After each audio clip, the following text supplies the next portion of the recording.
Pernah tak anda terfikir macam mana sebuah AI dalam industri boleh ingat semua benda? Daripada manual machine yang tebal sampailah ke rekod penyelenggaraan bertahun-tahun lamanya. Okey, hari ni jom kita bongkar teknologi di sebalik tabir yang bagi ejen AI ni satu ingatan jangka panjang yang super power. Baiklah, kita mulakan dengan masalah utama. Dalam industri, benda-benda macam mesin rosak atau bahan mentah terbuang, ia bukan setakat leceh, tapi kosnya bukan main-main.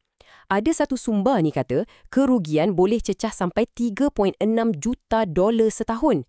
Banyak tu. Jadi, macam mana nak selesaikan masalah ni? Banyak syarikat sekarang dah mula guna ejen AI. Cuba anda bayangkan, ia macam rakan sekerja digital yang kerja dia selesaikan masalah kadang-kadang sebelum kita sendiri sedar pun masalah tu wujud. Tapi, macam mana sebenarnya rakan sekerja digital ni berfungsi dekat kilang? Sebenarnya, ia beroperasi dalam satu kitaran yang nampak mudah, tapi percayalah kesannya sangat dahsyat. Mula-mula, ia mengesan dengan sentiasa pantau data dari semua mesin. Lepas tu, ia berfikir guna model bahasa besar sebagai otak untuk faham data tu dan rancang apa nak buat. Dan akhir sekali, ia bertindak. Ia laksanakan rancangan tu. Semua ni berlaku pada kelajuan yang manusia tak boleh tandingi. Bahagian berfikir tadi tu yang paling menarik. Otak dia, iaitu model bahasa besar atau LLM, memang power. Tapi, ada satu masalah besar, satu kelemahan yang sangat kritikal. Macam kita juga, memori LLM ni ada had atau nama teknikalnya context window. Maksudnya, ia tak boleh nak sumbat beribu-ibu muka surat manual teknikal, log sensor, rekod penyelenggaraan, semuanya sekaligus dalam otak dia. Ini menjadikan ia hampir tak berguna untuk selesaikan masalah industri yang betul-betul kompleks. Jadi, persoalannya sekarang, macam mana kita nak bagi otak yang power ni satu memori jangka panjang yang luas dan senang nak dicari? Jawapannya mungkin bunyi macam pelik sikit, tapi ia adalah dengan menukar makna kepada matematik. Inilah yang kita panggil embeddings. Proses ni akan tukar perkataan, ayat atau apa-apa teks kepada satu siri nombor yang kita panggil vektor. Dan siri nombor ni bukan pendek tau. Selalunya ia boleh jadi sampai 1536 nombor untuk satu konsep.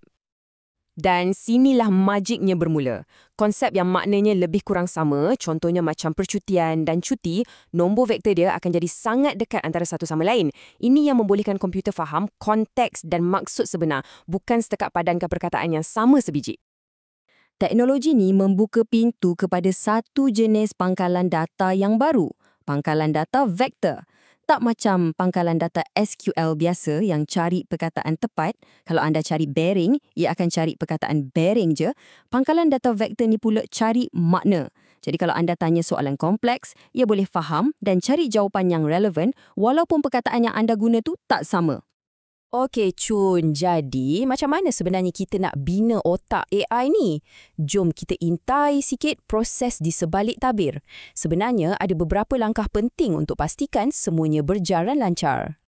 Mula-mula, dokumen yang berjela-jela tu kita kena potong jadi cebisan atau chunks yang lebih kecil. Lepas tu, kita cipta embeddings untuk setiap cebisan. Kemudian, semua ni kita simpan dalam pangkalan data vektor. Dan akhir sekali, sistem ni kena ditala atau dikalibrasi supaya carian dia betul-betul tepat. Proses potong-potong dokumen ni bukan boleh buat main-main tau. Untuk pastikan konteks atau jalan cerita tak hilang, setiap cebisan tu kena ada sikit pertindihan atau overlap dengan cebisan seterusnya. Macam kita baca buku lah, tak naklah tiba-tiba hilang plot kan? Lepas tu, kita kena tetapkan ambang pemarkahan. Senang cerita, ini macam kita set standard quality. Kita cakap dekat sistem, okey, kalau hasil carian tu tak cukup dekat maknanya, jangan tunjuk. Kita nak yang betul-betul relevan je. Ini untuk pastikan kita dapat jawapan yang paling tepat. Baiklah, selepas semua persediaan ni, apa hasilnya? Sekarang, dengan memori super canggih berasaskan makna ni, rakan sekerja digital kita dah tak sama macam dulu. Ia dah di-upgrade ke satu tahap yang baru. Sekarang, ejen ni boleh buat benda yang wow, dulu macam mustahil. Ia boleh ramal kerosakan mesin sebelum ia berlaku dan terus jadualkan pembaikan. Ia boleh pantau kualiti produk dan buat penyesuaian on the fly. Ia juga boleh susun semula jadual kerja satu kilang tu setiap 5 minit untuk maksimumkan output dan siap boleh optimumkan penggunaan elektrik. Gila kan? Inilah yang ramai orang dalam industri panggil cawan suci atau holy grail pembuatan. Sebuah sistem pintar yang bersepadu yang bukan saja boleh nampak masa depan tapi siap bagi cadangan apa yang perlu kita buat untuk jadikan masa depan tu lebih baik. Jadi, nampak tak? Membina pangkalan pengetahuan industri ni bukan sekadar pasal simpan data. Ia adalah tentang memberikan AI anda satu memori, satu otak untuk jadi rakan sepasukan yang boleh mengubah segala-galanya. Persoalan yang tinggal sekarang untuk anda, rakan sekerja digital anda dah sedia. Apakah masalah pertama yang anda akan suruh ia selesaikan?